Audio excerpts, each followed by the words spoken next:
অভিব্যক্তি অভিযোজনের ক্লাস হয়ে গেছে এবং তারপরে যে ক্লাসটার রিকোয়েস্ট সব থেকে বেশি এসেছিল সেটা হচ্ছে চ্যাপ্টার নাম্বার 5 পরিবেশ। তো এই চ্যাপ্টারটায় আজকে আমরা এর প্রথম পার্টটা কভার করব, অর্থাৎ নাইট্রোজেন চক্র, পরিবেশ দূষণ এবং পরিবেশগত যে রোগ, অর্থাৎ পরিবেশের যে টোটাল পার্টটা রয়েছে সেটা আমরা আজকে কভার করব এবং এর পরবর্তী ক্লাসে আমরা জীববৈচিত্র্য কভার করব। আমি অলরেডি দুটো ক্লাস নিয়েছি, আমি জীবন বিজ্ঞানের একটা চ্যাপ্টার পড়িয়েছি, অঙ্কের একটা চ্যাপ্টার পড়িয়েছি এবং এই সপ্তাহে, আজকে তো রবিবার, তোরা এই ক্লাসটা দেখতে পাচ্ছি, এই সপ্তাহে জয়দীপ স্যার ফিজিক্যাল সায়েন্সের আলোর চ্যাপ্টারটাও পড়াবেন। অর্থাৎ মাধ্যমিক 2026-এর আগে আমরা যা যা ম্যাক্সিমাম আমাদের তরফ থেকে করা যায় আমরা করব এবং স্বাভাবিকভাবেই আমরা চেষ্টা করি স্টুডেন্টকে মানে শুধুমাত্র যে নম্বর পাইয়ে দেওয়া তা নয়, মানে এমনভাবেই ডেলিভার করতে যাতে তার মাথার মধ্যে এই জিনিসটা এমনভাবে ইম্প্যাক্ট ফেলে যে মানে সে অন্যরকমভাবে কিছু পায় আর কি। যেরকম এই চ্যাপ্টারটা আমরা পড়ছি কেন, পরিবেশ দূষণ আমরা পড়ছি কেন, মাধ্যমিকে নম্বর পাওয়া কিন্তু সব থেকে ইম্পর্টেন্ট ব্যাপার নয়। পরিবেশ দূষণ আজকে আমরা পড়বো যাতে তুই পরবর্তীকালে পরিবেশটা ঠিক রাখিস, তার জন্য কনসেপ্টটা বোঝা দরকার। মানে নাইট্রোজেন চক্র লোকে মাধ্যমিকের 2 মাস পরে জিজ্ঞাসা করলে আর বলতে পারে না। কেন বলতে পারে না? কারণ তার কনসেপ্টই নেই। সেই জন্য কনসেপ্ট খুব ইম্পর্টেন্ট, কারণ কনসেপ্ট যদি থাকে তবেই তুই পরিবেশটা ঠিক রাখতে পারবি। সেই জন্যই তোকে পড়ানো হচ্ছে মাধ্যমিকে নম্বর পাওয়াটা সেকেন্ডারি জিনিস। এই জন্য কবি লিখেছিল যে এ বিশ্বকে এ শিশুর বাসযোগ্য করে যাব আমি, নবজাতকের কাছে এ আমার দৃঢ় অঙ্গীকার। এবং তুই যদি দেখিস এখন AQI নিয়ে খুব কথা হচ্ছে, এয়ার কোয়ালিটি ইন্ডেক্স, যেটা দিল্লিতে এই মুহূর্তে প্রচণ্ড খারাপ এবং লোকে বেরোতে পারছে না, মর্নিং ওয়াক করতে পারছে না, বাইরে যেতে পারছে না, কারণ ওই হাওয়া, ওই বিষাক্ত হাওয়া যদি লোকে 1-2 ঘন্টার জন্য নেয় সেটা অলমোস্ট 200-300 সিগারেট খাওয়ার সমান। সো ইটস ভেরি টক্সিক এবং সেটা কারা করেছে? আমরাই করেছি, মানুষরাই করেছি। সেই জন্য পরিবেশ সম্পর্কে জানা, কনসেপচুয়ালি সেটাকে বোঝা খুব ইম্পর্টেন্ট। দেখ, তুই যদি একবার কনসেপচুয়ালি বুঝে যাস, নম্বর তো তুই সব পেয়েই যাবি, কিন্তু ইম্প্যাক্ট যদি তোর মনের মধ্যে পড়ে, পরিবেশটাকেও তুই ঠিক রাখতে পারবি। তাই যদি সবসময় ভাবিস নম্বর নম্বর নম্বর মাধ্যমিক, তাতে শেখা হবে না আর, এবং 2 দিন পরে তুই ভুলে যাবি। তাই আমি আমার ক্লাসেও সবসময় চেষ্টা করি এমনভাবেই পড়ানোর, সেটা অল্প পড়াই, বেশি পড়াই, কম পড়াই, যাই পড়াই না কেন, এমনভাবেই পড়ানোর যাতে তোর মাথার মধ্যে এমনভাবে হিট করে, এমনভাবে নাইট্রোজেন চক্র পড়বি যাতে আজ থেকে 20 বছর পরেও তোকে কেউ যদি জিজ্ঞাসা করে যে নাইট্রোজেন চক্রটা কি, তুই যেন তাকে বুঝিয়ে দিতে পারিস। তাহলে আজকের এই ক্লাসে আমরা নাইট্রোজেন চক্র, পরিবেশ, তার বিভিন্ন রকম দূষণ, রোগ, এইগুলোকে কভার করব এবং নেক্সট ক্লাসে আমরা জীববৈচিত্র্যকে কভার করব। এবং যেরকম বললাম যে এই সপ্তাহে ফিজিক্স ক্লাসও আসবে, ফিজিক্যাল সায়েন্সের আলোর চ্যাপ্টারও জয়দীপ স্যার এই সপ্তাহে পড়াবেন এবং আমরা যতটা সম্ভব যা যা করার সেটা করব। তো আমরা এই যে চ্যাপ্টারটা শুরু করব, পরিবেশ দূষণ, আমরা প্রথমে যে জিনিসটা পড়বো সেটা হচ্ছে নাইট্রোজেন চক্র, যার বইতে বিভিন্ন রকম ছবি রয়েছে এবং একটু গোলমেলে সমস্ত ব্যাপার স্যাপার, তোরা চট করে বুঝিস না। আমি গল্পটা একবার বুঝিয়ে দিই, তারপরে দেখবি সবটা সহজ হয়ে যাবে। কি ব্যাপার হচ্ছে যে আমাদের দেখ, মাটির ওপরে আমরা থাকি, এখানে গাছ, এখানে প্রাণী। এই প্রাণীটাকে তোর মনে হচ্ছে অন্য কোনো প্রাণী, কিন্তু এটা বেসিক্যালি আমরাই। এবং আমরা এটা বলেই আজকে পরিবেশের এরকম দূষণ হয়েছে। আমরা যদি সত্যি মানুষের মতো কাজ করতাম, সব থেকে বুদ্ধিমান জীবের মতো কাজ করতাম, তাহলে তো আর পুকুর বুঝিয়ে, নদী বুঝিয়ে ফ্ল্যাট তুলতাম না, এরকম করতাম না। আমরা পরিবেশের কথা ভাবতাম। তো আমরা পরিবেশের কথা ভাবিনি, তাই এরা আর মানুষের মধ্যে আজকাল আর খুব একটা পার্থক্য নেই, বরং হয়তো এরা আমাদের থেকে আরো বেটার। আমরা হয়তো দিনকে দিন যেদিকে এগোচ্ছি, যেভাবে চারদিকে আমরা হিংসা, খুন, লোভ এগুলো বাড়ছে, তাতে আমরা কোথায় যাচ্ছি আমরা তাও জানি না। যাই হোক, এসব কথা ছেড়ে দে। এই যে আমরা রয়েছি, আমাদের নাইট্রোজেন প্রয়োজন। নাইট্রোজেন আমাদের খুব ইম্পর্টেন্ট একটা জিনিস। যেরকম তুই যদি আমার কথা বলিস, আমাদের শরীরের সব থেকে ইম্পর্টেন্ট জিনিস কি? প্রোটিন। এবং সেই প্রোটিন তৈরি হয় নাইট্রোজেন দিয়ে। নাইট্রোজেন ছাড়া প্রোটিন তৈরি হয় না। তাহলে তো নাইট্রোজেন প্রয়োজন। মুশকিল হচ্ছে বাতাসে প্রচুর নাইট্রোজেন রয়েছে। তোরা ছোটবেলা থেকে পড়ছিস যে বাতাসে যতগুলো গ্যাস রয়েছে তার মধ্যে সব থেকে বেশি নাইট্রোজেন থাকে, তারপরে অক্সিজেন, কার্বন ডাই অক্সাইড খুব কম থাকে। কিন্তু বাতাসে এতটা নাইট্রোজেন থাকলেও সেই নাইট্রোজেনকে সরাসরি গাছ বা প্রাণী নিতে পারে না। মুশকিল হয়ে গেল। কেন নিতে পারে না যদি আমাকে জিজ্ঞাসা করিস, তাহলে আমি বলবো যে নাইট্রোজেন যদিও একটা নোবেল গ্যাস নয়, একটা নিষ্ক্রিয় গ্যাস নয়, তবুও নাইট্রোজেন নিষ্ক্রিয় গ্যাসের মতোই আচরণ করে, অর্থাৎ তুই চট করে চাইলেই নাইট্রোজেনকে নিতে পারবি না, ওরা কারুর সাথে বিক্রিয়া করতে পছন্দ করে না। সেই জন্য আমরা সরাসরি নাইট্রোজেনকে নিতে পারি না। তাহলে নাইট্রোজেন আসবে কোত্থেকে? তাহলে নাইট্রোজেনকে আমরা সংগ্রহ করি মাটি থেকে। ঠিক আছে, তাহলে মাটি থেকে নাইট্রোজেন কি সরাসরি নিই? না, আমরা নাইট্রোজেনের একটা যৌগকে মাটি থেকে নিই, মানে প্রথমে গাছ নেয় এবং সেই গাছকে আমরা পাই। ঠিক আছে, গাছ থেকে আমরা পাই। তাহলে তাহলে নাইট্রোজেনের কোন যৌগটাকে আমরা নিই? আমরা নিই হচ্ছে এই যৌগটাকে, যার নাম হচ্ছে নাইট্রেট। তাহলে আমরা কি নিই? আমরা নাইট্রেট নিই। তাহলে মাটির নাইট্রেট আমরা নিই। তাহলে আমাদের কি প্রয়োজন? মাটিতে নাইট্রেটের প্রয়োজন। তাহলে প্রশ্ন হচ্ছে, বাতাসে যে নাইট্রোজেন রয়েছে সেটা মাটিতে নাইট্রেট হিসাবে এলো কিভাবে? এটাই হচ্ছে পুরো খেলা। তাহলে আমরা কি নিই? আমরা নিই নাইট্রেট। এবং এই নাইট্রেট মাটিতে কিভাবে এলো? তাহলে এই নাইট্রেট মাটিতে আসার দুটো উপায় রয়েছে। এক নম্বর উপায়, যে সরাসরি বাতাসে যে নাইট্রোজেন রয়েছে তারা মাটিতে নাইট্রেট হিসাবে আসতে পারে। অনেক সময় সরাসরি বাতাসের নাইট্রোজেন নাইট্রেট হিসাবে আসে, অনেক সময় সরাসরি আসে, সেটা আমি আসছি। আর বেশিরভাগ ক্ষেত্রে বাতাসের নাইট্রোজেন প্রথমে মাটিতে অ্যামোনিয়া হিসাবে আসে এবং অ্যামোনিয়া পরবর্তীকালে নাইট্রেটে কনভার্ট হয়ে যায়। তাহলে এটা একটা উপায়। তাহলে আমি কি বললাম? আমাদের মাটি থেকে নাইট্রেটের প্রয়োজন। সেই নাইট্রেট মাটিতে আসবে কিভাবে? দুটো উপায়। এক নাম্বার উপায়, বাতাসের নাইট্রোজেন মাটিতে নাইট্রেট হয়ে আসবে, সেটা সরাসরি নাইট্রেট হিসাবে আসতে পারে, আর অনেক সময় অ্যামোনিয়া হিসাবে আসে এবং অ্যামোনিয়া পরবর্তীকালে নাইট্রেটে কনভার্ট হয়, তারপরে সেই নাইট্রেট আমরা নিই। এটা এক নম্বর উপায়।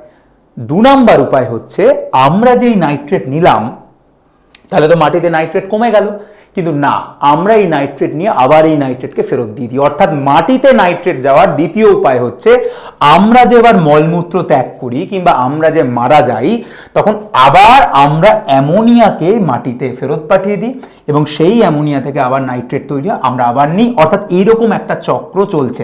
অর্থাৎ আমরা নাইট্রেট নিচ্ছি, সেই নাইট্রেট নেওয়ার পরে আমাদের শরীরে যা যা তৈরি হওয়ার হচ্ছে, তারপরে আমরা যখন মলমূত্র ত্যাগ করছি বা আমরা যখন মরে যাচ্ছি, তখন অ্যামোনিয়া হিসাবে আবার আমরা ফেরত দিয়ে দিচ্ছি মানে মাটিতে নাইট্রোজেনকে, এবং সেই অ্যামোনিয়া আবার নাইট্রেটে কনভার্ট হচ্ছে এবং এই জিনিসটা চলছে।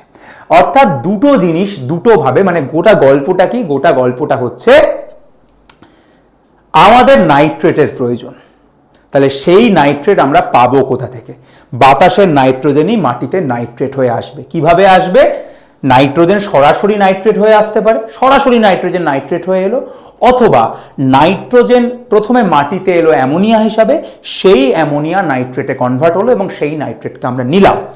আমরা কি নিই? না, আমরা নেওয়ার পরে আবার ফেরত দিয়ে দিই, যাতে এই চক্রটা চলতে থাকে। অর্থাৎ আমরা নাইট্রেটকে নিলাম, আমরা নাইট্রোজেনকে নিলাম, আমাদের শরীরে যা যা কাজ হওয়ার হলো, এবার আমরা যখন মলমূত্র ত্যাগ করছি বা আমরা যখন মরে যাচ্ছি, তখন আবার আমরা মাটিতে অ্যামোনিয়াকে ফেরত দিয়ে দিচ্ছি এবং আমরা জানি যে অ্যামোনিয়া থেকে নাইট্রেট তৈরি হতে পারে, আবার সেই নাইট্রেটকে অন্য কোনো গাছ, অন্য কোনো প্রাণী নিচ্ছে এবং এই রকমভাবে পুরো ব্যাপারটা চলছে।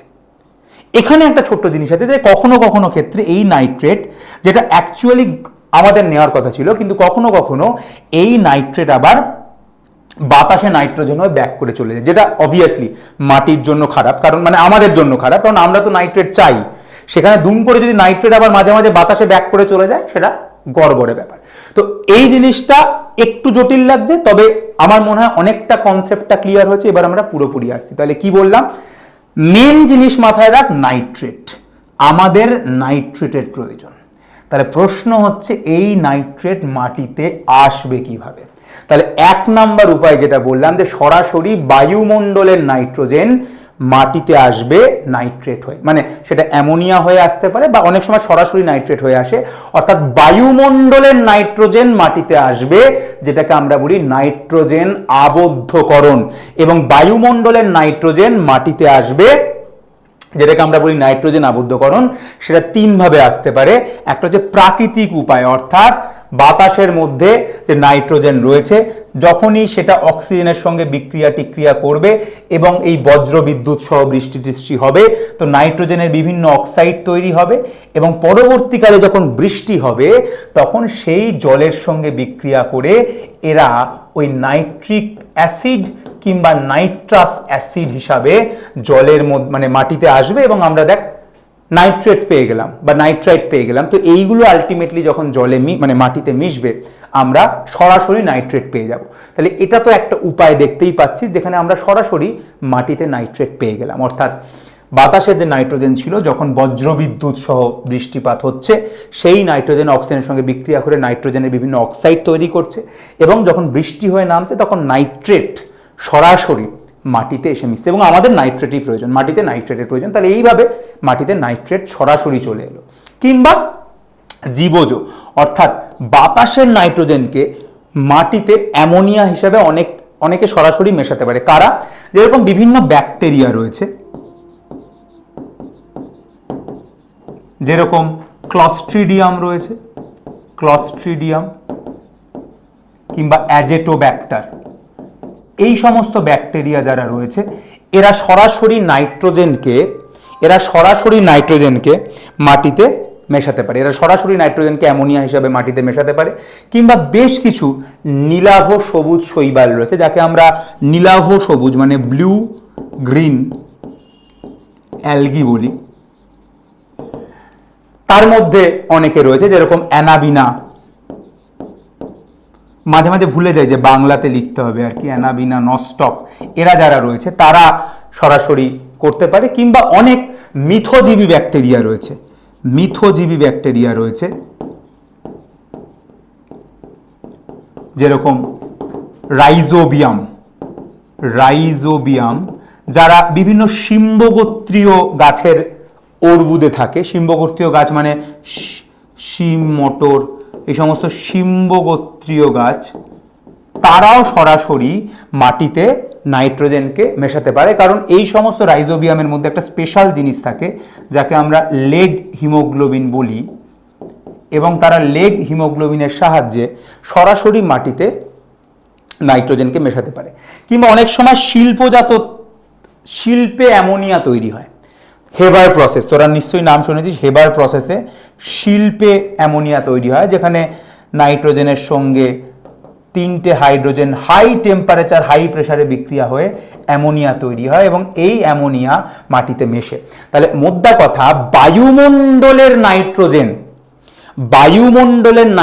যখন মাটিতে নাইট্রোজেনের বিভিন্ন যৌগ হিসাবে মিশছে, সেটা নাইট্রেট হিসাবে সরাসরি মিশতে পারে বা অ্যামোনিয়া হিসাবে মিশতে পারে। বায়ুমণ্ডলের নাইট্রোজেন যখন মাটিতে এসে মিশছে সেইটাকে আমরা বলি নাইট্রোজেন আবদ্ধকরণ। সেটা কিভাবে হতে পারে?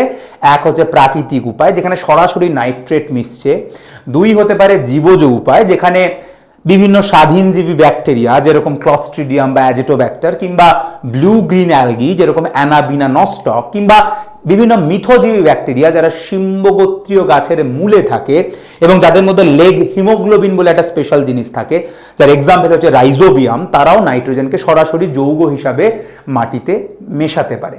এবং 3 নম্বর হচ্ছে শিল্পে যেরকম হেবার প্রসেসে অ্যামোনিয়া তৈরি হচ্ছে সেটাও মাটিতে মিশতে পারে। তাহলে এইভাবে হচ্ছে আমরা নাইট্রোজেনের আবদ্ধকরণ করলাম, অর্থাৎ বায়ুমণ্ডলের নাইট্রোজেনকে আমরা মাটিতে মেশালাম।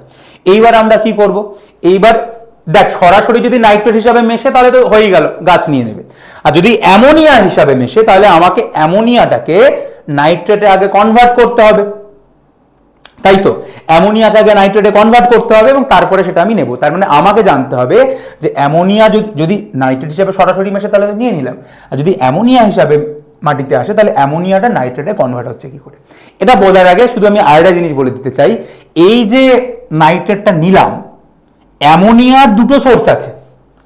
এক হচ্ছে বায়ুমণ্ডলের নাইট্রোজেন অ্যামোনিয়া হিসাবে আসতে পারে, এটা একটা উপায় যেটা বললাম, এই জীবজ উপায় বা শিল্পজাত উপায় যেখানে অ্যামোনিয়া হিসাবে মাটিতে মিশছে।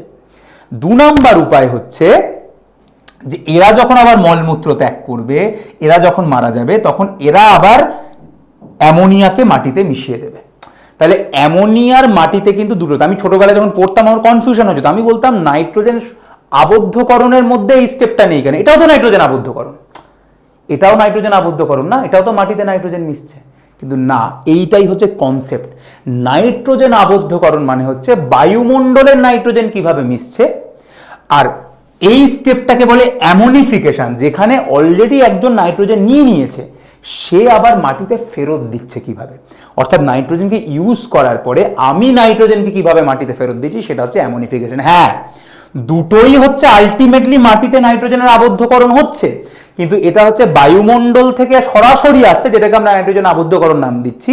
আর আমরা যখন নাইট্রোজেনকে ব্যবহার করার পরে আবার নাইট্রোজেনকে অ্যামোনিয়া হিসাবে ফেরত দিচ্ছি, সেইটাকে আমরা বলছি অ্যামোনিফিকেশন। কিন্তু আলটিমেটলি আমি যেটা বলছি যে নাইট্রোজেন আবদ্ধকরণ হোক কিংবা অ্যামোনিফিকেশন হোক, আলটিমেটলি মাটিতে অ্যামোনিয়া তৈরি হচ্ছে, এবং আমার কাজ হচ্ছে এই অ্যামোনিয়াকে আলটিমেটলি নাইট্রেটে কনভার্ট করা, যাতে আমি সেটাকে নিতে পারি। তাহলে আমার বক্তব্য এইটা ক্লিয়ার হয়ে গেছে যে বায়ুমণ্ডলের নাইট্রোজেন কিভাবে এলো, নাইট্রোজেন আবদ্ধকরণ। এইবার আমরা ফেরত দিচ্ছি কিভাবে, আমরা কিভাবে ফেরত দিচ্ছি, সেটা হচ্ছে অ্যামোনিফিকেশন। অর্থাৎ আমাদের যে মলমূত্র কিংবা আমাদের যে মৃতদেহ, সেইটা যখন হচ্ছে, সেইটা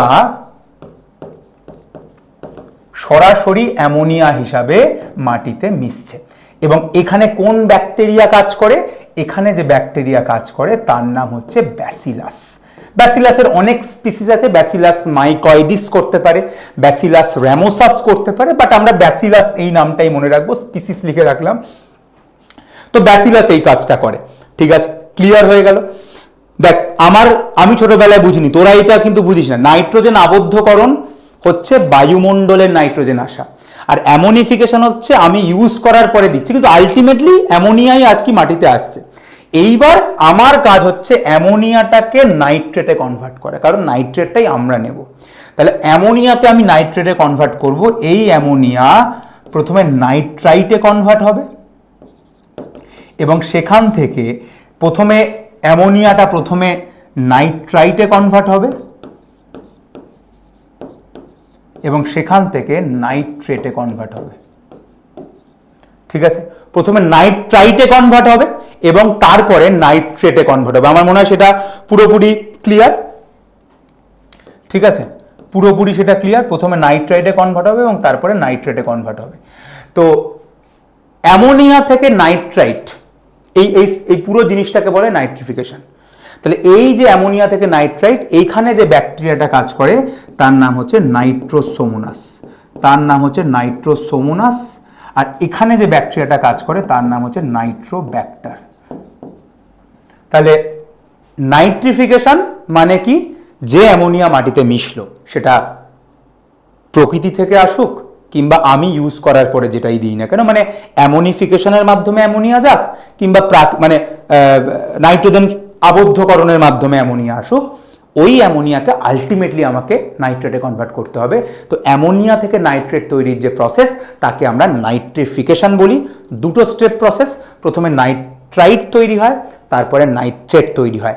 নাইট্রোসোমোনাস, নাইট্রোব্যাক্টার। বারবার এই প্রশ্ন আসে যে কে নাইট্রাইটে কনভার্ট করে, নাইট্রোসোমোনাস, কে নাইট্রেটে কনভার্ট করে, নাইট্রোব্যাক্টার। এবং নাইট্রিফিকেশনে কোন দুটো ব্যাকটেরিয়া লাগে, নাইট্রোসোমোনাস এবং নাইট্রোব্যাক্টার। বহুবার এই প্রশ্ন এসছে। তাহলে এটা হয়ে গেল, অসুবিধা নেই।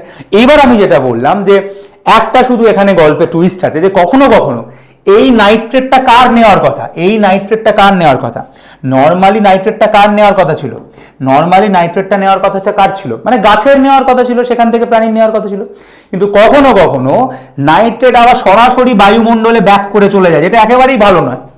মানে আমি তো সেটা চাইবো না, মানে গাছ তো সেটা চাইবে না যে নাইট্রেট এত কষ্ট করে নাইট্রেটে কনভার্ট করা হলো, সেটা আবার ব্যাক করে চলে গেল, কিন্তু সেটা চলে যায়। অর্থাৎ যেটার ফলে কি হবে, যেটার ফলে কিন্তু মাটির উর্বরতা কমছে, মানে গাছ আর উর্বরতাটা কমে যাচ্ছে, কারণ গাছ আর নাইট্রেট, মানে গাছ তো নাইট্রেট ছাড়া আর কিছু নিতে পারে না, সেটা নাইট্রেট নিতে পারছে না, নাইট্রেট ব্যাক করে হঠাৎ করে দুম করে চলে গেল। এবং এটা কেন হচ্ছে, কারণ মাটিতে বেশ কিছু ব্যাকটেরিয়া থাকে, যেরকম সিউডোমোনাস বা থিওব্যাসিলাস, এরকম বিভিন্ন ব্যাকটেরিয়া থাকে, সিউডোমোনাস কিংবা থিওব্যাসিলাস। এই ব্যাকটেরিয়াগুলোর মধ্যে ক্ষমতা রয়েছে যে নাইট্রেট এত কষ্ট করে তৈরি করা হলো, সেটা গাছকে না দিয়ে আবার পরিবেশে ফেরত পাঠিয়ে দিল। এই স্টেপটাকে বলা হয় ডিনাইট্রিফিকেশন, অর্থাৎ এরা নাইট্রেটকে আবার ডিনাইট্রিফাই করে নাইট্রোজেন তৈরি করে আবার পরিবেশে ব্যাক করিয়ে দেয়। এবং সেই জন্যই এদের নাম দেখবে সিউডোমোনাস ডিনাইট্রিফিকেন্স, থায়োব্যাসিলাস ডিনাইট্রিফিকেন্স, অর্থাৎ এরা ডিনাইট্রিফিকেশন করে। তাহলে আমার মনে হয় নাইট্রোজেন চক্র না আর তোদের মানে পুরো ক্লিয়ার থাকা উচিত। যে কি ক্লিয়ার থাকা উচিত? যে গাছ নাইট্রোজেন নেবে, গাছ থেকে আমরা নেব। গাছ কি নেবে? নাইট্রোজেনের কোনটা নেবে? নাইট্রেট। তাহলে মাটিতে নাইট্রেট এলো কিভাবে?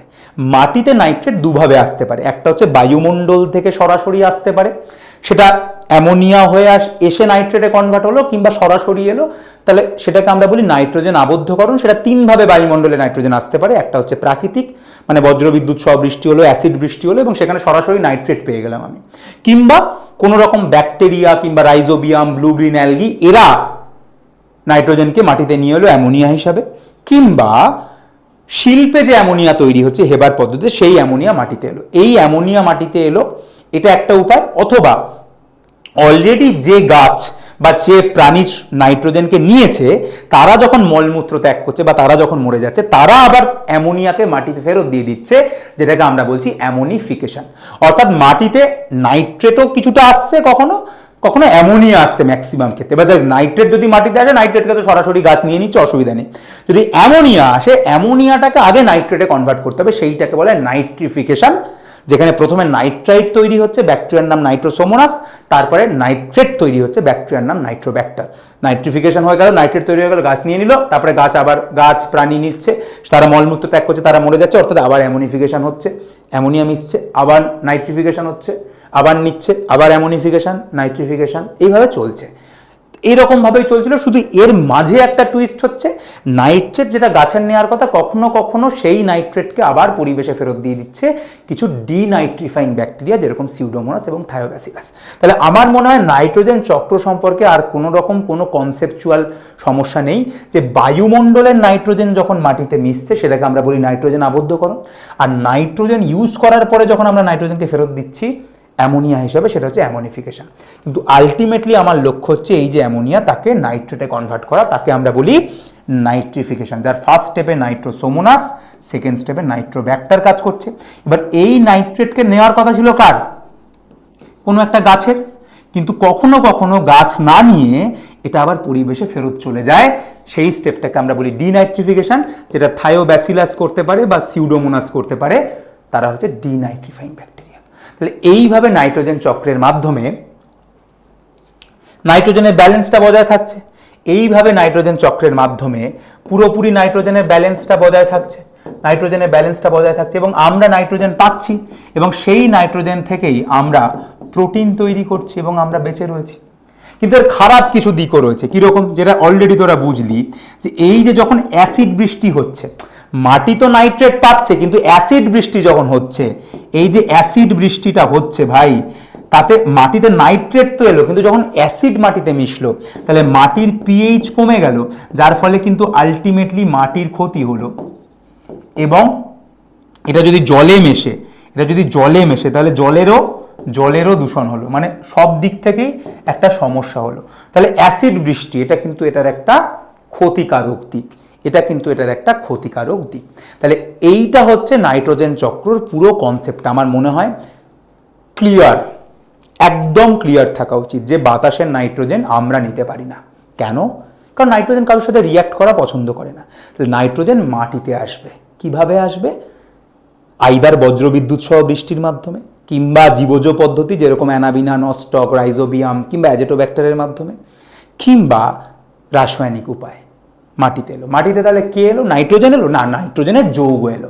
সেটা কে হতে পারে? সেটা বেশিরভাগ ক্ষেত্রে অ্যামোনিয়া, কখনো কখনো নাইট্রেট হলে খুব ভালো, কারণ নাইট্রেটকে গাছ সরাসরি নিয়ে নেয়। আর যদি অ্যামোনিয়া হিসাবে আসে, তাহলে সেই অ্যামোনিয়াকে আগে নাইট্রেটে কনভার্ট করতে হবে। কে কনভার্ট করবে? Nitrifying bacteria, nitrification. দুটো ব্যাকটেরিয়া রয়েছে, ফার্স্ট স্টেপে নাইট্রোসোমোনাস, তারপরে স্টেপে নাইট্রোব্যাক্টার। গাছ নিল, প্রাণী খেলো, তারা আবার ফেরত দিল মাটিতে অ্যামোনিয়া হিসাবে, অর্থাৎ মাটিতে আবার তারা অ্যামোনিয়া ফেরত দিল। এটাকে অ্যামোনিফিকেশন বলে, ব্যাকটেরিয়ার নাম ব্যাসিলাস। তাহলে আবার এই সাইকেলটা চলতে থাকছে। কখনো কখনো নাইট্রেট, যেটা গাছের নেওয়ার কথা, পরিবেশে ফেরত যাচ্ছে, সেটাকে আমরা ডিনাইট্রিফিকেশন বলি। ব্যাকটেরিয়ার নাম থায়োব্যাসিলাস সিউডোমোনাস। মনে হয় পুরোপুরি ক্লিয়ার। বায়ু দূষণে যদি আসি, তাহলে বায়ু দূষণের দুটো কারণ, এই দুটো কারণই তোকে শুধু জানতে হবে। একটা হচ্ছে বিভিন্ন green house gas. Green house gas ছোটোবেলা থেকে পড়ছিস যে green house gas global warming করছে, পৃথিবীর টেম্পারেচার বাড়াচ্ছে, আরও প্রচুর এফেক্ট। কারা green house gas? Carbon die oxide একটা গ্রিন হাউস গ্যাস, সব থেকে পপুলার। মিথেন একটা green house gas. Carbon die oxide বিভিন্ন জ্বালানি থেকে তৈরি হয়, বিভিন্ন যে জিনিসপত্র পচে যাচ্ছে সেখান থেকে মিথেন তৈরি হয়। আমরা যে রেফ্রিজারেটর ইউজ করি, রেফ্রিজারেটর, সেখান থেকে ক্লোরোফ্লুরোকার্বন তৈরি হয়। নাইট্রোজেনের বিভিন্ন অক্সাইড রয়েছে যারা গ্রিন হাউস গ্যাস। তাহলে এই সমস্ত গ্রিন হাউস গ্যাসগুলো হচ্ছে বায়ু দূষণের একটা বড় কারণ। 2 নম্বর আর একটা বায়ু দূষণের কারণ হচ্ছে এসপিএম, অর্থাৎ সাসপেন্ডেড পার্টিকুলেট ম্যাটার। কি নাম? সাসপেন্ডেড। সাসপেন্ডেড মানে ভাসমান, পার্টিকুলেট ম্যাটার মানে বাতাসে যে সমস্ত কণাগুলো ভেসে বেড়াচ্ছে। তাহলে বাতাসে কি কি কণা ভেসে বেড়ায়? বহু কণা, মানে ধুলোর কণা, ধূলি কণা ভেসে বেড়ায়, ধাতব কণা ভেসে বেড়ায়, পরাগ রেণু ভেসে বেড়ায়। তো বাতাসের মধ্যে বহু জিনিসপত্র ভেসে বেড়াচ্ছে। তাহলে এই সমস্ত জিনিসগুলো যেগুলো ভেসে বেড়াচ্ছে তারাও বায়ু দূষণের কারণ। তাহলে বায়ু দূষণের দুটো কারণ তোকে জানতে হবে। একটা হচ্ছে বিভিন্ন গ্রিন হাউস গ্যাস, যেরকম জ্বালানি থেকে কার্বন ডাই অক্সাইড তৈরি হয়, পচন থেকে মিথেন, রেফ্রিজারেটর থেকে ক্লোরোফ্লুরোকার্বন, এবং যেরকম বললাম যে যখন বজ্রবিদ্যুৎ সহ বৃষ্টি হয় তখন নাইট্রোজেনের বিভিন্ন অক্সাইড তৈরি হয়। তাহলে এরমভাবে আলটিমেটলি গ্রিন হাউস গ্যাস তৈরি হয়। এবং সাসপেন্ডেড পার্টিকুলেট ম্যাটার, এই যে এত ধোঁয়া বেরোচ্ছে, কলকারখানা থেকে ধোঁয়া বেরোচ্ছে, তাহলে ধূলিকণা মাটিতে মিশছে। বিভিন্ন মেটাল ইন্ডাস্ট্রি, ধাতব যে ইন্ডাস্ট্রি, সেখান থেকে ধাতব কণা মাটিতে মিশছে। পরাগ রেণু তো আগে থেকেই ছিল। তো এই যেগুলো বাতাসে ঘুরে বেড়াচ্ছে তাহলে সেগুলো বায়ু দূষণ করছে। এবং এর ফলে হচ্ছেটা কি? দেখ, এই গ্রিন হাউস গ্যাস, এই কার্বন ডাইঅক্সাইড, মিথেন বা নাইট্রোজেনের অক্সাইড বা সালফার ডাইঅক্সাইড, এই যে বিভিন্ন রকম যে গ্যাসগুলো রয়েছে, এই যে কি কি গ্যাস, ধর সালফার ডাইঅক্সাইড, সে যখন জলের সঙ্গে বিক্রিয়া করছে তাহলে আলটিমেটলি সালফিউরিক অ্যাসিড তৈরি হয়, মাটিতে নেমে আসছে। কিংবা নাইট্রোজেনের যে অক্সাইড, সেটা জলের সঙ্গে বিক্রিয়া করে নাইট্রিক অ্যাসিড হিসেবে মাটিতে নেমে আসছে। তো এই রকম বিভিন্ন অ্যাসিডগুলো মাটিতে এসে মিশছে, সেটাকে আমরা অ্যাসিড বৃষ্টি বলি। এবং যার ফলে কি হচ্ছে? এক হচ্ছে মাটির অ্যাসিড যদি মাটিতে মেশে তাহলে মাটির পিএইচ কমে যাচ্ছে, যার ফলে মাটির উর্বরতা কমে যাচ্ছে। যদি জলে মেশে তাহলে জলের প্রাণীর মৃত্যু ঘটছে, জলের প্রাণীরও মৃত্যু ঘটছে। এটা যদি আমাদের চামড়ায় এসে লাগে, সেখান থেকে আমাদের বিভিন্ন রকম স্কিন ক্যান্সার হতে পারে, স্কিন ক্যান্সার হতে পারে। এটা বিভিন্ন রকম মার্বেল পাথরের ক্ষয় করছে, তাজমহলের ক্ষয় করছে। দিল্লি আগ্রাতে যেটা প্রচণ্ড দূষণ, তো মার্বেলের ক্ষয় করছে, যেখান থেকে বিভিন্ন সৌধ যারা মার্বেল দিয়ে তৈরি সেগুলো ধ্বংস হতে, যেটাকে আমরা স্টোন ক্যান্সার বলি। তাহলে এই সমস্ত জিনিসগুলো হতে পারে। এগুলো ছোটোবেলা থেকে পড়ছিস, মাথা ঠান্ডা করে লিখে দিবি যে অ্যাসিড যদি মাটিতে মেশে তাহলে মাটির উর্বরতা কমে যাবে। অ্যাসিড যদি জলে মেশে, তুই ভাই একটা অ্যাসিড জলে ফেলে দে না, মাছ মরে যাবে না? অ্যাসিড মাটিতে দিয়ে দে, তাহলে গাছপালা মরে যাবে না? অ্যাসিড যদি চুনা পাথরের ওপর ফেলিস তাহলে চুনা পাথর ক্ষয়ে যাবে। তাহলে সেই জিনিসগুলোই হচ্ছে অ্যাসিড বৃষ্টির ফলে। এটা কমন সেন্স, এগুলোর জন্য কিন্তু মুখস্থ করার প্রয়োজন নেই। ফুসফুসের রোগ ভাই হবেই তো, বাতাসে ধূলিকণা ঘুরে বেড়াচ্ছে, ধাতব কণা, পরাগ রেণু, সেগুলো তুই যখন নিচ্ছিস তো যদি ফুসফুসে ঢোকে তাহলে ফুসফুসের বিভিন্ন রোগ হবে। ফুসফুসের হাঁপানি হতে পারে, ব্রঙ্কাইটিস হতে পারে, লাং ক্যান্সার হতে পারে, ফুসফুসের ক্যান্সার হতে পারে। তো এই সমস্ত বিভিন্ন রকম রোগ হতে পারে, হাঁপানি, ব্রঙ্কাইটিস, লাং ক্যান্সার, এরকম সমস্ত কিছু হতে পারে। এমফাইসিমা, এরকম সমস্ত রকম রোগ হতে পারে। এবং এই এমফাইসিমা আর ব্রঙ্কাইটিসকে একসঙ্গে একটা রোগের আমরা নাম বলি, যে রোগটার নাম হচ্ছে ক্রনিক অবস্ট্রাকটিভ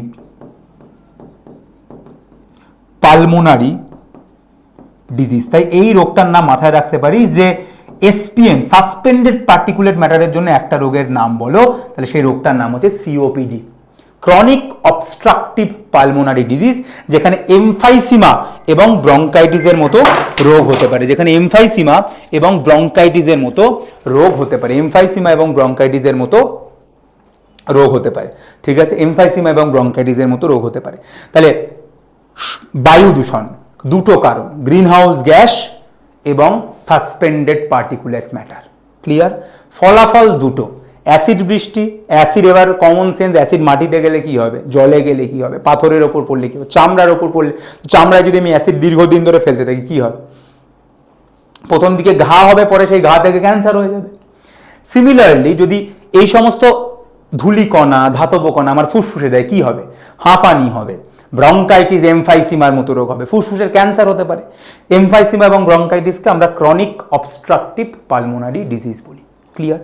এরপরে বায়ু দূষণের পরে জল দূষণ। জল দূষণে জলে অনেকভাবে জলে জিনিসপত্র এসে মিশতে পারে, প্রচুর অপশান রয়েছে জলের মধ্যে, অনেক রকমভাবে জল দূষণ হতে পারে। দেখ, খুব সহজ উপায় হচ্ছে কৃষিক্ষেত্রে যত সার ব্যবহার হচ্ছে, সার মেনলি ফসফেট জাতীয় সার কিংবা নাইট্রেট জাতীয় সার, তাহলে নাইট্রেট এবং ফসফেট জাতীয় যে রাসায়নিক সার, তাহলে রাসায়নিক সার যদি জলে এসে মেশে তাহলে জল দূষণ হবে। কিংবা যে কীটনাশকগুলো রয়েছে, কীটনাশক, সেগুলোও যদি জলে এসে মেশে তাহলে জল দূষণ হবে। তাহলে কৃষিক্ষেত্রে যে কীটনাশক সার জলে এসে মেশে তাহলে জল দূষণ হবে। এছাড়া জলে বিভিন্ন রকমভাবে জীবাণু মিশতে পারে। কিভাবে? এক হচ্ছে অনেকেই মলমূত্র যে ত্যাগ করে সেটা জলে গিয়ে আলটিমেটলি মেশে, ঠিক আছে, মলমূত্র, ঠিক আছে, সেটা মানুষের হতে পারে, গবাদি পশুদের হতে পারে। অনেকেই গরু ছাগলকে নিয়ে গিয়ে জলের মধ্যে ধোয়াচ্ছে, গরু ছাগল জলের মধ্যে গিয়ে টয়লেট করছে, বা অনেকে যে টয়লেট করতে সেইটা গিয়ে আলটিমেটলি পুকুরে নদীতে মিশছে। তাহলে আলটিমেটলি মলমূত্রর মাধ্যমে, তাই এবং তার মধ্যে প্রচুর জীবাণু থাকে, সেটা গিয়ে জলে মিশছে, সেটা একটা উপায়। দুই হচ্ছে বিভিন্ন যে কারখানা, ঠিক আছে, কারখানা কিংবা বাড়ি থেকে যে সমস্ত টক্সিক জিনিসপত্র তৈরি হচ্ছে সেগুলো জলে এসে মিশছে, যেগুলোকে আমরা বলি সিউয়েজ, ঠিক আছে। তো সিউয়েজ, এই সমস্ত জিনিসগুলো আলটিমেটলি জলে গিয়ে মিশছে, যার মধ্যে প্রচুর টক্সিন রয়েছে, প্রচুর জীবাণু রয়েছে, সেগুলো জলে এসে মিশছে, যার ফলে অবভিয়াসলি জলের দূষণ হচ্ছে। জলের দূষণ বহুভাবে হতে পারে, ঠিক আছে, বাট কমন সেন্স যে কৃষিক্ষেত্রে রাসায়নিক সার, কীটনাশক জলে এসে মিশছে, জলের 12টা বাজছে, এবং মলমূত্র ত্যাগ বা রাসায়নিক পদার্থ সেগুলো জলে এসে মিশছে হচ্ছে, ঠিক আছে। এগুলোর জন্য মানে যে কেউ লিখতে পারবে, ঠিক আছে, এগুলো নিয়ে চাপ নেই। চাপটা কোথায়? কি রোগ হয় জল দূষণের ফলে? কি রোগ? এক গাদা রোগ হয় জল দূষণ থেকে। জলের মানে জল যদি উল্টো পাল্টা থাকে প্রচুর রোগ হয়, কিন্তু কমন যে দুটো রোগ, একটা রোগ আগে হতো, মহামারী লাগতো, লোকের পর লোক মারা যেত, সেই রোগটার নাম হচ্ছে কলেরা। এখন আর কলেরা হয় না, হলেও তার ওষুধ রয়েছে, এখন আর কিছু হবে না। বাট আগেকার দিনে তুই যদি শরৎচন্দ্র চট্টোপাধ্যায়ের লেখা পড়িস বা দেখবি, কলেরার মহামারীতে গ্রামের পর গ্রাম মারা যাচ্ছে। তো ভিব্রিও কলেরি বলে একটা ব্যাকটেরিয়া, সেইটা এই রোগটা করে। কিংবা টাইফয়েড, এরা সবাই জলবাহিত রোগ, যেটা সালমোনেলা টাইফি বলে একটা ব্যাকটেরিয়া রয়েছে যারা টাইফয়েড রোগটা করে। কিংবা অ্যামিবিয়াসিস বলে একটা রোগ আছে, যে অ্যামিবিয়াসিস, যারা রক্ত আমেশা করে। অ্যামিবিয়াসিসে কি হয়? রক্ত আমেশা হয়, আমেশার সঙ্গে রক্ত, ভয়ঙ্কর। সেটা এন্টামিবা হিস্টোলাইটিকা বলে, এন্টামিবা হিস্টোলাইটিকা বলে একটা প্রোটোজোয়া। এটা কে করে? এটা হচ্ছে একটা প্রোটোজোয়া, এটা হচ্ছে একটা প্রোটোজোয়া ঘটিত রোগ, আর এরা হচ্ছে ব্যাকটেরিয়া, এরা হচ্ছে ব্যাকটেরিয়া ঘটিত রোগ। অর্থাৎ এই তিনটে রোগের নাম তোরা মনে রাখতে পারিস, কলেরা, টাইফয়েড এবং অ্যামিবিয়াসিস। অর্থাৎ কলেরা ভিব্রিও কলেরি বলে একটা ব্যাকটেরিয়া করে, টাইফয়েড সালমোনেলা টাইফি বলে একটা ব্যাকটেরিয়া করে, এবং অ্যামিবিয়াসিস এন্টামিবা হিস্টোলাইটিকা বলে একটা প্রোটোজোয়া করে, যেখানে রক্ত আমেশা হয়। তো এই সমস্ত জিনিসপত্রগুলো হতে পারে। বাট যেটা খুব কনফিউজিং এবং লোকে বোঝে না, লোকে এমনি গড়গড় করে মুখস্থ করে কিন্তু বোঝে না, সেটা হচ্ছে ইউট্রিফিকেশন। এটাই বারবার পরীক্ষায় প্রশ্ন আসে যে ইউট্রিফিকেশন কি। ইউট্রিফিকেশন হচ্ছে, খুব ভালো করে বোঝ, মেনলি দুটো জিনিস বুঝতে পারলি, যেটা জলে এসে মেশে, সার, কৃষিক্ষেত্রে যে সার, যেটা নাইট্রেট এবং ফসফেট রয়েছে, নাইট্রেট এবং ফসফেট, এই যে সারটা, এই যে জিনিসটা যখন জলে এসে মেশে, এই নাইট্রেট এবং ফসফেট জলে এসে যখন মেশে, জলে প্রচুর শৈবাল বৃদ্ধি পায়, অ্যালগি, শৈবাল, কারণ ওরা এই জিনিসগুলোকে ভালোবাসে, এই জিনিসগুলোর ওপর বেঁচে থাকে।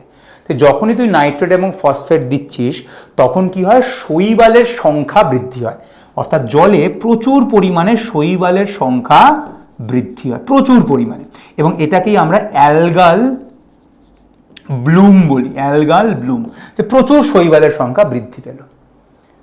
সমস্যাটা কি এটা? এটা সমস্যা নয়। প্রচুর শৈবালের সংখ্যা জলের মধ্যে বৃদ্ধি পেল, তাতে তো একদিক থেকে ভালো, তোর মনে হবে শৈবাল যত বাড়ছে তারা সালোক সংশ্লেষ করছে, অক্সিজেন তৈরি হচ্ছে, ভালো ব্যাপার। ঠিক সেই জন্যই লোকে ইউট্রিফিকেশনটা বোঝে না। তাই শুরুতে যে শৈবালের সংখ্যাটা বাড়লো সেটার ভয়ের নয়, ভয় হচ্ছে এই শৈবালের সংখ্যা এতটাই বেড়ে যায় যে জলটা পুরো সবুজ হয়ে যায়, তুই আর কিছু দেখতেই পাচ্ছিস না জলের নিচে কি আছে।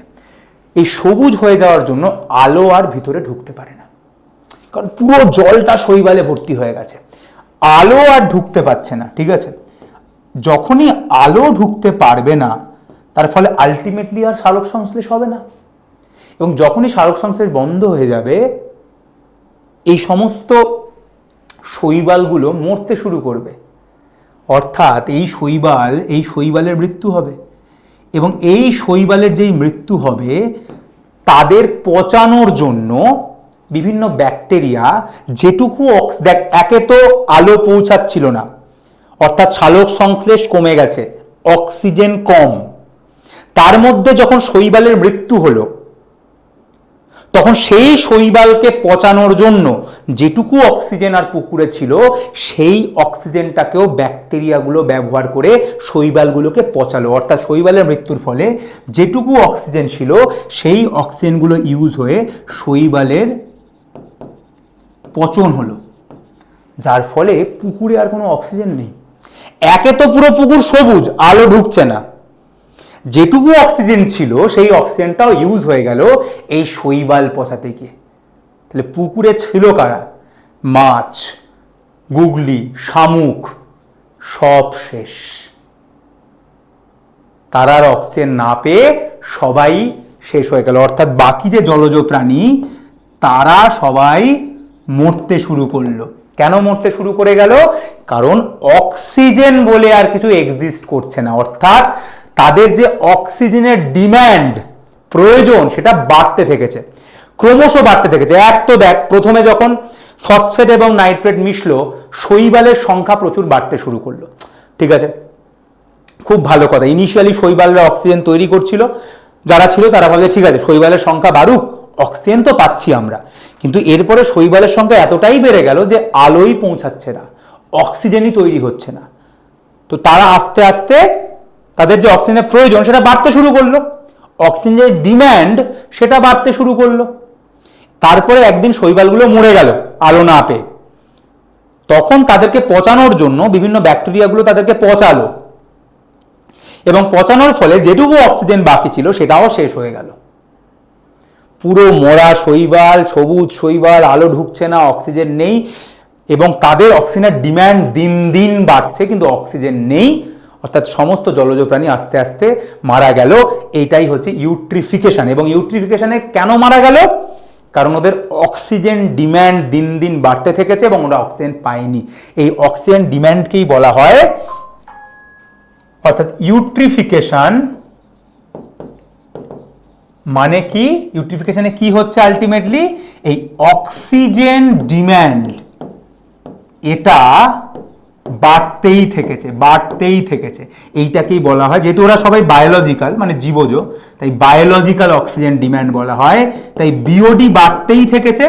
এবং বিওডি বাড়া মানে কি ভালো না খারাপ? অনেকে ভাবে বিওডি বাড়া মানে ভালো না, বিওডি মানে ডিম্যান্ড বাড়ছে কিন্তু অক্সিজেন নেই। যদি ডিম্যান্ড, আজকে লোকে পয়সা একজন 100 টাকা চায়, একজন 1 কোটি টাকা চায়, কে বেশি সুখে আছে? যে 100 টাকা চায় সে 100 টাকাও তো আমি না, কিন্তু যে 1 কোটি টাকা চায় এবং সে মনে করছে আমি 1 কোটি টাকা না পেলে মরে যাবো, সে তো মরেই যাবে, কারণ 1 কোটি টাকা কামানো তো যথেষ্ট ডিফিকাল্ট কাজ। তাই বিওডি যত বাড়ছে তার মানে খারাপ। এবং বিওডিটা বাড়লো কেন? কারণ ইউট্রিফিকেশন হলো। অর্থাৎ ইউট্রিফিকেশন মানে কি? ইউট্রিফিকেশন মানে হচ্ছে নাইট্রেট ফসফেট মিশলো, অ্যালগির সংখ্যা বৃদ্ধি হলো। ইনিশিয়ালি সবাই মজা পাচ্ছিল যে অ্যালগি বাড়ছে, সালোক সংশ্লেষ হচ্ছে, অক্সিজেন তৈরি হচ্ছে, কিন্তু তারপরে অ্যালগি এত বেড়ে গেল, আলো ঢুকছে না, সালোক সংশ্লেষ বন্ধ, অ্যালগিরা মরে গেল, মরে গিয়ে তাদের পচানোর জন্য একে তো অক্সিজেন তৈরি বন্ধ হয়ে গেল, দ্বিতীয়ত তারা মরে যেটুকু অক্সিজেন ছিল সেটাকেও তাদের পচানোর জন্য নষ্ট হয়ে গেল, এবং আলটিমেটলি বায়োলজিক্যাল অক্সিজেন ডিম্যান্ড এত বাড়লো যে বাকিরা আস্তে আস্তে মরে গেল। So that is about the eutrophication. মাটি দূষণের কনসেপ্ট এগেন খুব ইজি, যে বিভিন্ন জীবাণু মেশে একই রকম ভাবে, এগুলো তোরা জানিস যে এই যে মল মূত্র, যেটা আগের বার বললাম, মল মূত্র, এই সমস্ত জিনিসপত্র যেগুলো এসে মিশছে মাটিতে, সেগুলোর মাধ্যমে অনেকেই মাটিতে এখনো গ্রামের দিকে টয়লেট নেই, বাইরে গিয়ে করে, তো সেগুলোর মাধ্যমে রাসায়নিক জীবাণু মিশছে। আর রাসায়নিক পদার্থ মানে সেম এগেন, মাটিতে রাসায়নিক পদার্থ কিভাবে মেশে, দেখ অ্যাসিড বৃষ্টির মাধ্যমে বিভিন্ন রাসায়নিক পদার্থ মিশছে, কিংবা সার, কিংবা কীটনাশক, মানে যা যা ছিল কীটনাশক মানে ডিডিটি ফিডিটি, এগুলো সমস্ত এসে মাটিতে মিশছে, তাহলে মাটির আলটিমেটলি ক্ষতি হচ্ছে, স্বাভাবিক ব্যাপার। তো এগুলো খুব কমন সেন্স। তাহলে মানুষের ওপর কি হয় মাটি দূষণের ফলে, দেখ মাটি দূষণের ফলে মাটি থেকেও বহু রোগ হতে পারে, মাটি থেকেও বহু রোগ হতে পারে। যেরকম ধর মাটিতে বিভিন্ন রকম, মাটির মধ্যে একটা ব্যাকটেরিয়া থাকে যার নাম হচ্ছে ক্লস্ট্রিডিয়াম। ক্লস্ট্রিডিয়াম সেটা আমাদের টিটেনাস রোগটা করতে পারে, টিটেনাস, ক্লস্ট্রিডিয়াম টিটেনাস রোগটা করতে পারে। কিংবা আরেকটা রয়েছে ক্লস্ট্রিডিয়াম পারফ্রিনজেন্স, যে আমাদের গ্যাস গ্যাংগ্রিন করতে পারে। তো এরা মাটিতে থাকে এবং মাটি থেকে এই জিনিসটা হয়। সেই জন্যই যখনই আমাদের কেটে যায় এবং ঘষা লেগে কেটে গেল, মাটিতে পড়ে গেলাম, পা ছড়ে গেল, বলা হয় একটা টিটেনাস টক্সয়েড নিতে, যাতে টিটেনাস রোগটা না হয়। তো সেই কারণ মাটির মধ্যে ক্লস্ট্রিডিয়াম বলে এই ব্যাকটেরিয়াটা থাকে।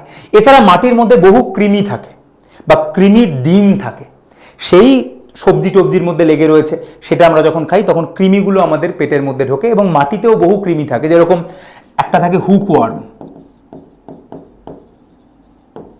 যেটাকে আমরা অ্যাঙ্কাইলোস্টোমা বলি, ঠিক আছে, অ্যাঙ্কাইলোস্টোমা, সেটা একদম সরাসরি মাটি থেকে আমাদের পায়ের মধ্যে দিয়ে ঢুকে আমাদের শরীরের মধ্যে কৃমি ঢুকে পড়ে।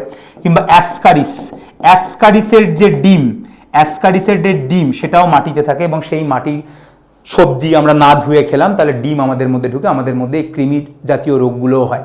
এছাড়াও মানুষের মধ্যে বহু রকম রোগ হতে পারে, যেরকম ক্যাডমিয়াম ইটাই বলে একটা রোগ করে, ঠিক আছে। তো এরকম রয়েছে, লেড মিনামাটা করে, মার্কারি ইটাই ডিসলেক্সিয়া করে মার্কারি। তো এই যে সমস্ত রোগগুলো রয়েছে সেগুলো নামগুলো তোরা জানতে পারিস, বাট ঠিক আছে, মানে খুব চাপের ব্যাপার নয়। তো এই হচ্ছে ব্যাপার। বাট যেটা ইম্পর্টেন্ট মাটি দূষণের ক্ষেত্রে সেটা হচ্ছে জীববিবর্ধন বা বায়োম্যাগনিফিকেশন। বায়োম্যাগনিফিকেশন মানে কি, মাটিতে একটা কীটনাশক মিশলো, সেটার ঘনত্ব যতটা, সেইটা যখন মাটি থেকে কেউ খাচ্ছে, তাকে কেউ খাচ্ছে, সেই কীটনাশকের ঘনত্বটা আস্তে আস্তে বাড়তে থাকে। কারণ মাটিতে ধর একটা ঘাস, তাতে যতটা ঘনত্ব কীটনাশকটা রয়েছে, যখন একটা ছাগল সেই ঘাসটা খাচ্ছে, সে তো আর একটা ঘাস খাচ্ছে না, সে তো 1000 খানা ঘাস খাচ্ছে, অর্থাৎ তার মধ্যে ঘনত্বটা আবার বেশি। আবার যখন ওপরের কেউ বাঘ একটা ছাগল, পুরো গোটা ছাগলটাকে খেয়ে নিচ্ছে, তখন তার মধ্যে সেই ঘনত্বটা আরো বেড়ে যাচ্ছে। অর্থাৎ জীববিবর্ধন মানে একটা রাসায়নিক পদার্থ যেটা মাটিতে খুব অল্প ঘনত্বে রয়েছে, কিন্তু আমরা যত খাদ্য শৃঙ্খলে ওপরে উঠছি সেই কীটনাশকের ঘনত্ব তত বাড়ছে। এইটাকেই জীববিবর্ধন বা বায়োম্যাগনিফিকেশন বলছে। তাহলে কিসের বিবর্ধন হচ্ছে, কি ম্যাগনিফাই হচ্ছে? ম্যাগনিফাই মানে কি, বড় হয়ে যাচ্ছে। কি বড় হয়ে যাচ্ছে? কীটনাশকের যে পরিমাণ, তার মানে নিচে যতটা না ক্ষতি হচ্ছে, যত ওপরের দিকে আমরা উঠছি তত ক্ষতিটা বাড়তে থাকছে। তার একটা উদাহরণ হিসাবে দেখাতে পারি যে ডিডিটি যখন জলে মিশছে, তার একটা কীটনাশক জলে যখন মিশছে তখন এটা, তো জলের মধ্যে ফাইটোপ্ল্যাঙ্কটন জলের ওপর বেঁচে রয়েছে, ফাইটোপ্ল্যাঙ্কটনের শরীরে কিন্তু ঘনত্বটা বেড়ে যাচ্ছে। সেই ফাইটোপ্ল্যাঙ্কটনকে যখন জু প্ল্যাঙ্কটন খাচ্ছে তাদের মধ্যে ঘনত্ব আরও বাড়ছে। সেই জু প্ল্যাঙ্কটনকে যখন ছোট মাছ খাচ্ছে তখন আরও 10 গুণ হয়ে যাচ্ছে। সেই ছোট মাছকে যখন বড় মাছ খাচ্ছে আরও 10 গুণ হয়ে যাচ্ছে। এবং বড় মাছকে যখন আলটিমেটলি মানুষ খাচ্ছে বা যারা মাছ খায় সেই সমস্ত প্রাণীরা খাচ্ছে, তখন আরও 10 গুণ, মানে প্রচুর পরিমাণে কীটনাশকের ঘনত্বটা বেড়ে যাচ্ছে। অর্থাৎ যত ওপরের দিকে খাদ্য শৃঙ্খলে উঠছি, কীটনাশকের যে ঘনত্ব, যে ক্ষতিকর প্রভাব, সবটাই বাড়তে থাকছে। এবং এইভাবেই এটার ম্যাগনিফিকেশন হচ্ছে। অর্থাৎ এটা সামান্য ছিল, সেখান থেকে এখানে 10 গুণ, সেখান থেকে এখানে 100 গুণ, আরও বাড়ছে, আরও বাড়ছে, আরও বাড়ছে। অর্থাৎ এইভাবে পুরো জিনিসটা বেড়ে গেল, অর্থাৎ ম্যাগনিফাই হয়ে গেল, উল্টো পিরামিডের মতো। That is myomagnification. তাহলে এই দুটো বারবার পরীক্ষা দেয়, ইউট্রিফিকেশন এবং বায়োম্যাগনিফিকেশন। ইউট্রিফিকেশন জল দূষণের ফলে হয়, যেখানে জলে নাইট্রেট এবং ফসফেট মেশার ফলে অ্যালগার সংখ্যা বাড়ে। ইনিশিয়ালি তো অক্সিজেন বেশি তৈরি হয়, কিন্তু একটা সময় পরে পুরো সবুজ জল হয়ে যায়, আলো ঢোকে না, সালোক সংশ্লেষ বন্ধ, অক্সিজেন তৈরি বন্ধ, শৈবালের মৃত্যু, সেই শৈবাল পচানোর জন্য আরও অক্সিজেন শেষ হয়ে গেল, বায়োলজিক্যাল অক্সিজেন ডিমান্ড এত বেড়ে গেল যে সমস্ত জলজ প্রাণী এবং উদ্ভিদ মরে হয়ে গেল। That is eutrophication.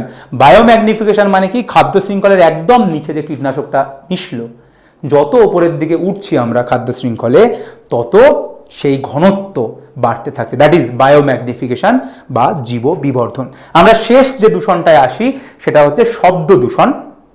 এবং শব্দ দূষণের কারণ দেখ খুব ইজি, যানবাহন কন্টিনিউয়াসলি, তুই যদি কলকাতায় থাকিস, কলকাতার রাস্তায় বেরোস বা যে কোনো সদর শহরে, তুই যদি রাস্তায় সকালবেলা 9টা-10টার সময় যায়, প্যাঁ পো পো প্যাঁ পা পো, কি কন্টিনিউয়াসলি সবাই অহেতুক হর্ন দিচ্ছে, এই হচ্ছে, তো অবভিয়াসলি যানবাহন থেকে শব্দ দূষণ হয়। এবং 2 নম্বর শিল্প, যারা শিল্পাঞ্চলে থাকে, দুর্গাপুর আসানসোলে থাকে, তারা বেশি রিলেট করতে পারবে। সব সময় শিল্পের আওয়াজ, শিল্পের কারখানার ঘর ঘর ঘর ঘর করে আওয়াজ হচ্ছে। যারা এয়ারপোর্টে থাকে সেখানে কন্টিনিউয়াসলি যে প্লেন ওঠানামা করছে, তো এই কন্টিনিউয়াসলি আওয়াজ, যেগুলো বেশিরভাগ ক্ষেত্রেই মোর দ্যান 90 ডেসিবেল হয়ে যায়, যদিও লিমিট আছে 90-এর নিচে রাখার, সেটা কন্টিনিউয়াসলি ক্ষতি করতে থাকে। এবং যার ফলে কি হবে, মানুষের ওপর প্রভাব কি হতে পারে, খুব সহজ ব্যাপার বুঝতে পারি, কানে কম শুনবি, তো এক তো তোর শ্রবণ শক্তি কমে যাবে, শ্রবণ শক্তি কমে যাবে, তুই বধিরতা আসতে পারে, যে আলটিমেটলি এতই হলো যে কানে শুয়ে গেলি, বা কর্ণপটহ সেটা ফেটে যেতে পারে, কানের পর্দা ফেটে যেতে পারে, এত বেশি ডেসিবেলের ওপর হয়ে গেল। এবং এটা হৃৎপিণ্ডের ওপরও প্রভাব ফেলে, হৃৎপিণ্ডের ওপর প্রভাব ফেলে, কারণ এরা কি করে, যখনই এত বেশি সাউন্ড, সেটা আমাদের একটা স্বয়ংক্রিয় স্নায়ুতন্ত্র, যেটাকে আমরা সিম্প্যাথেটিক, তোদের মনে হয় বাংলায় সমব্যাধি সংক্রিয়তন্ত্র বলে, তো সিম্প্যাথেটিক যে নার্ভাস সিস্টেম রয়েছে সেটাকে অ্যাক্টিভেট করে দেয়। কোথাও দেখছিলাম ভেগাস টেগাস ভুলভাল যা খুশি লিখেছে, যাই হোক, সিম্প্যাথেটিক সিস্টেমকে ওভার অ্যাক্টিভ করে দেয়, যার ফলে ব্লাড প্রেশার বেড়ে যায়, এবং এটা আমাদের হার্ট অ্যাটাকের চান্সকেও বাড়িয়ে দেয়। হার্ট অ্যাটাক, যেটাকে আমরা মায়োকার্ডিয়াল ইনফাকশন বলি, সেই মায়োকার্ডিয়াল ইনফাকশনের চান্সও বাড়িয়ে দেয়। ঠিক আছে, তাহলে ব্লাড প্রেশার বাড়িয়ে দেওয়া, হার্ট অ্যাটাকের সম্ভাবনাকে বাড়িয়ে দেওয়া, সেটা করতে পারে। কানের ক্ষেত্রে কর্ণপটহ ফাটিয়ে দিল, কিংবা শ্রবণ শক্তি কমে গেল, বা বধিরতা চলে এলো, এই সমস্ত কিছু হতে পারে। অন্যান্য প্রাণীদের ওপরও প্রভাব, তাদেরও বধিরতা আসতে পারে, সেম মানুষের মতো। ইভেন তাদের প্রজনন ক্ষমতা অনেক সময় কমে যায়, অনেক সময় তাদের ভ্রূণ, পেটের মধ্যে যে বাচ্চা রয়েছে সেই ভ্রূণের মৃত্যু ঘটে, অর্থাৎ সেই জন্য সবসময় আমরা বলি যে কালী পুজোর সময় দেখবি, বা যে কোনো, যেখানে কালী পুজো, দিওয়ালি বা বিভিন্ন অন্যান্য যে সমস্ত, যখনই ক্রিকেট খেলা হচ্ছে বা যখনই, সবসময় আমরা একটা সরকার থেকে একটা জিনিস বলা হয় যে বাজি ফাটান আপনি, কিন্তু কুকুর বিড়ালের সামনে গিয়ে বাজি ফাটাবেন না, কারণ সেটা তাদেরও ক্ষতি করে, তাদের মৃত্যু অবধি আনতে পারে, তাদেরও হার্ট অ্যাটাক হতে পারে, তাদেরও ফেটে যেতে পারে। কোনো যদি প্রেগনেন্ট কুকুর বা বিড়াল থাকে তাদের মৃত্যু হতে পারে, পেটের বাচ্চারা, তো অবভিয়াসলি এরকম কখনোই করা উচিত নয়। সেই জন্য যখনই এই সমস্ত বাজি ফাটানোর রিচুয়ালস আসে, সেই বলা হয় এই জিনিসটা। তাহলে এইটা হচ্ছে শব্দ দূষণের প্রভাব, দ্যাটস ইট। তাহলে 4টে দূষণ হয়ে গেল। বায়ু দূষণের কারণ কি, 2টো কারণ, গ্রিনহাউস গ্যাস এবং সাসপেন্ডেড পার্টিকুলার ম্যাটার। ফলাফল কি, অ্যাসিড বৃষ্টি, চামড়া, মাটি, জল, স্টোন ক্যান্সার, এবং ফুসফুসের রোগ, bronchitis, asthma, emphysema, COPD and ফুসফুসের ক্যান্সার। জল দূষণ, ওই সমস্ত কীটনাশক মিশছে, রাসায়নিক পদার্থ মিশছে, জীবাণু মিশছে, বিভিন্ন রকম রোগের কথা, কলেরা, টাইফয়েড, আমাশয়, রক্ত আমাশয়, এগুলো বললাম, এবং তার সঙ্গে ইউট্রিফিকেশন ভেরি ইম্পর্টেন্ট। মাটি দূষণ, আবার সেই জীবাণু অ্যান্ড সব গল্পগুলো লিখে দিবি, এবং তার সঙ্গে ফলাফল কি, ফলাফল একটা তো বিভিন্ন রকমের রোগ, যেটা বললাম যে কৃমি ঢুকতে পারে, হুকওয়ার্ম বা অ্যাসক্যারিস, কিংবা ক্লস্ট্রিডিয়াম যেটা আমাদের টিটানাস করে, আর যেটা বললাম যে ক্যাডমিয়াম ইটাই করে, মার্কারি রয়েছে, তারপরে লেড রয়েছে, যারা ডিসলেক্সিয়া কিংবা মিনামাটা রোগ এই জিনিসগুলো করে, সেগুলো অলরেডি বললাম। এবং মেন হচ্ছে বায়োম্যাগনিফিকেশন, অর্থাৎ যখন রাসায়নিক ঢোকে এবং যত খাদ্য শৃঙ্খলে ওপরের দিকে ওঠে, তার ঘনত্ব তত বাড়তে থাকে। শব্দ দূষণ, যানবাহন, শিল্প, এবং কান, শ্রবণ শক্তি কমে যায়, হার্টের ওপর এফেক্ট পড়ে, এবং অন্যান্য প্রাণীদের ওপরও কী কী এফেক্ট করে সেটা বললাম। যাই হোক, এই যে জনসংখ্যা বৃদ্ধি, এটা একটা বড় কারণ। তো এই যে এত সমস্যা কেন আছে, কেন এত মাটি দূষণ হচ্ছে, কারণ কীটনাশক বেশি ব্যবহার হচ্ছে, রাসায়নিক সার কেন ব্যবহার হচ্ছে এত, কেন? কারণ বেশি করে খাবার তৈরি করতে হবে। কেন খাবার তৈরি করতে হবে? কারণ লোক সংখ্যা বেশি। কেন আজকে জলা জমি বুঝিয়ে ফ্ল্যাট তৈরি করা হচ্ছে? তার কারণ লোক সংখ্যা বেশি, লোকের থাকার জায়গা নেই, সেই জন্য ফ্ল্যাট তৈরি হচ্ছে। কেন জঙ্গলের পর জঙ্গল সাফ হয়ে যাচ্ছে? কেন এত বায়ু দূষণ? কারণ মানুষ বেশি, পপুলেশন বেশি। তাহলে মেন সমস্যাটা জনসংখ্যার এত বৃদ্ধি, পপুলেশনের এক্সপ্লোশন হয়েছে, জনবিস্ফোরণ ঘটেছে। এবং ভারতের মতো দেশে সব থেকে মানে হিউজ। এবং তার সমস্যাটা কি কি?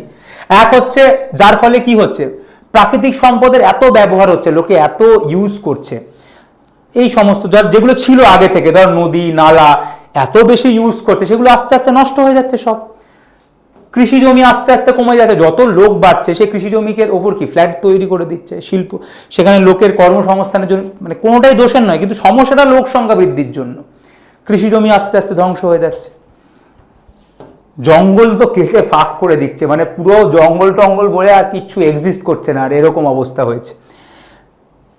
ঠিক আছে, আলটিমেটলি মিষ্টি জলের পরিমাণ কমছে, সব মিষ্টি জল তো খেয়ে নিতে, সেই জন্য কিছুদিন পরে তোকে জল কিনে খেতে হবে। মাটির তলায় তো আর জল নেই, সব জল তো সব ইউজ করে নিচ্ছে, ডিপ ডিপ সাবমার্শাল বসিয়ে, এত লম্বা লম্বা ফ্ল্যাটে সব জল সব শেষ।